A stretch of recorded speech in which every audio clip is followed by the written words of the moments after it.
महाभारत एक ऐसा ग्रंथ जो हमें धर्म और अधर्म का ज्ञान देता है।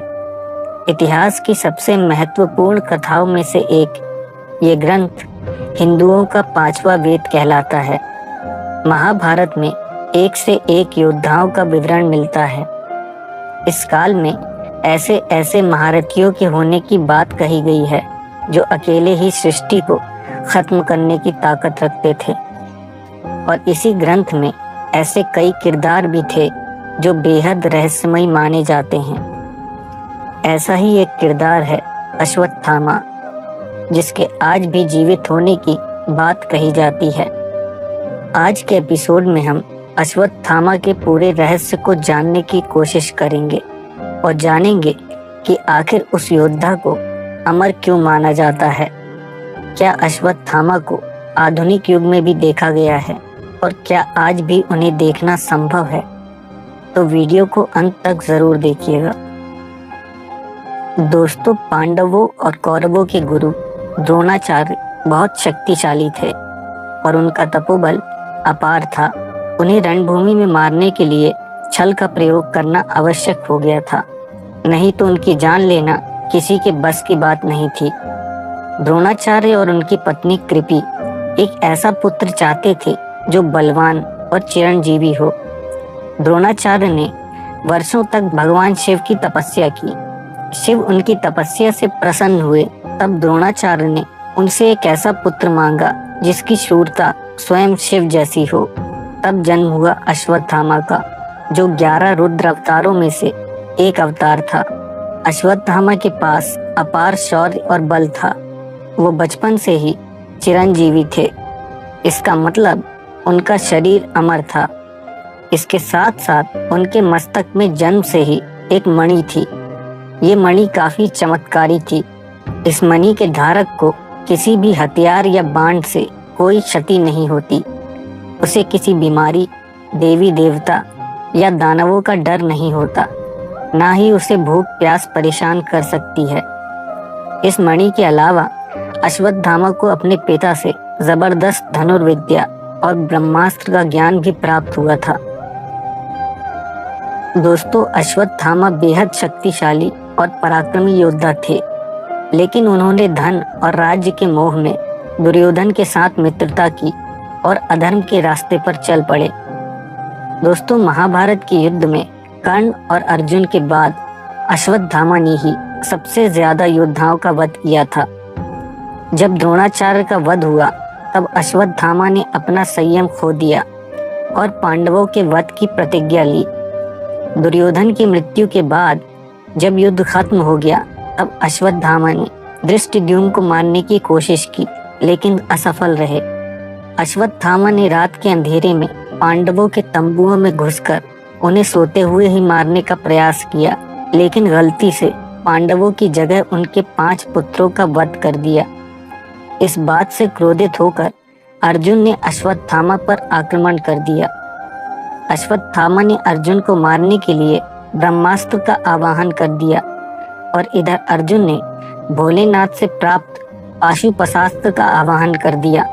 साधु महात्माओं ने दोनों से प्रार्थना की कि वो अपने दिव्यास्त्रों को वापस बुला लें, क्योंकि उनके टकराने से पूरी सृष्टि का विनाश तय था।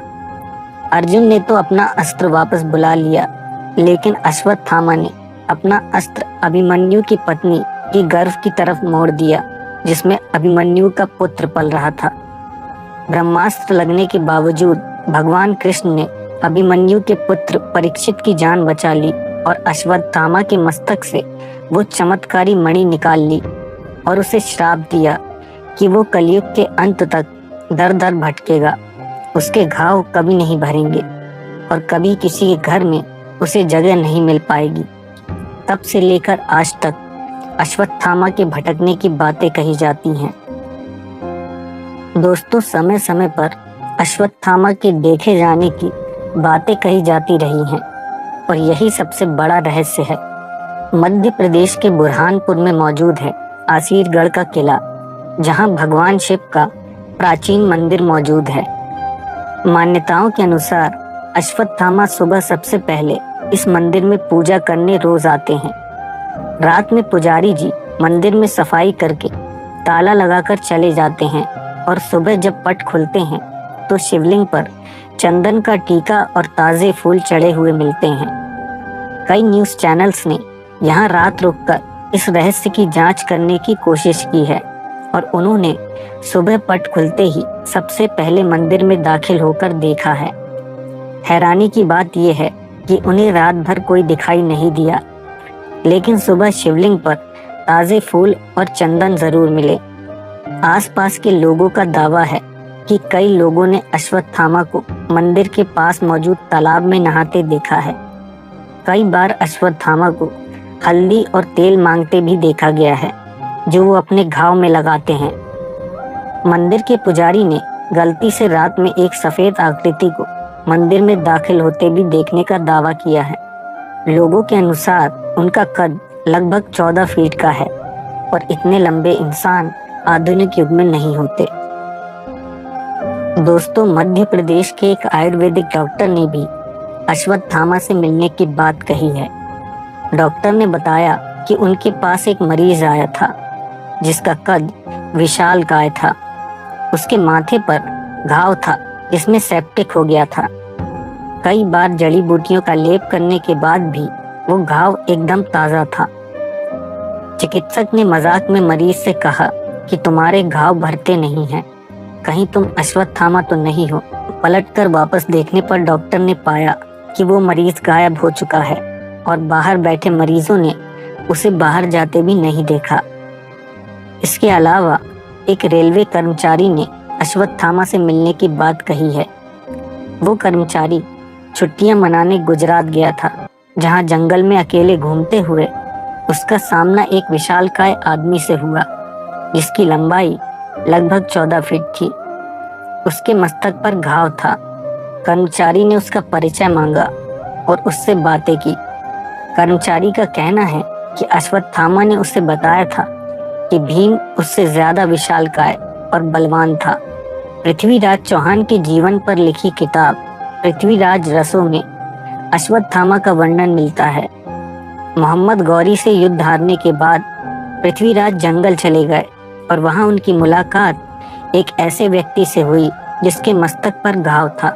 पृथ्वीराज खुद एक उन्नत चिकित्सक थे और उन्होंने एक हफ्ते उस घाव को भरने की कोशिश की थी, लेकिन उसका कोई फायदा नहीं हुआ। तब उस व्यक्ति ने पृथ्वीराज से कहा कि वो अश्वत्थामा है और उसके बाद वो उस इलाके से दूर चला गया। दोस्तों, हिमालय की पहाड़ियों के पास एक गांव मौजूद है। वहां मौजूद भोजनालय में कई सालों पहले एक विशाल व्यक्ति को देखने का दावा सामने आया था। किस्सों के अनुसार वो व्यक्ति भूखा था और भोजनालय में प्रवेश करके उसने सारा भोजन खत्म कर दिया। इसके बाद भोजनालय में मौजूद पानी की टंकी का सारा पानी पी लिया और वहां से चला गया।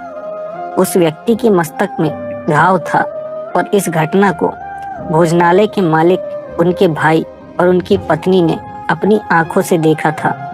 बाहर जाते समय आसपास के लोगों ने भी उन्हें देखा और बताया कि ये अश्वत्थामा हैं। तब से हर साल अश्वत्थामा कुछ घंटों के लिए उस भोजनालय में आते हैं और अपनी भूख शांत करते हैं। दोस्तों, हिमालय के महायोगी पायलट बाबा ने भी अश्वत्थामा से मिलने की बात कही है। उनकी किताब हिमालय कह रहा है में इस घटना का पूरा विवरण मिलता है। पायलट बाबा का कहना है कि हिमालय के पास उस इलाके में सभी अश्वत्थामा से परिचित हैं। एक दिन वो शूलपनेश्वर मंदिर में आराम कर रहे थे, तभी उनकी नज़र एक विशालकाय मानव पर पड़ी।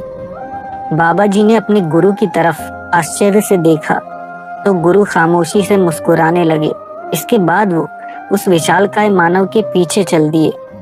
उसने पायलट बाबा को वापस जाने के लिए कहा, लेकिन उन्होंने उससे आग्रह किया कि वो अपना परिचय दें। इसके बाद उन्होंने बताया कि वो द्रोणाचार्य के पुत्र अश्वत्थामा हैं। दोस्तों, अश्वत्थामा को देखने के किस्से समय समय पर सामने आते ही रहते हैं, जिनसे पता चलता है कि उनका भ्रमण पूरे भारत में होता है और कुछ कृपा प्राप्त व्यक्ति उनका दर्शन भी पाते हैं। आपको ये एपिसोड कैसा लगा हमें कमेंट में बताएं।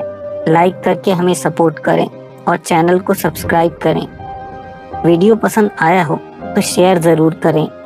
हम जल्द आपसे एक नए एपिसोड के साथ मिलेंगे। धन्यवाद।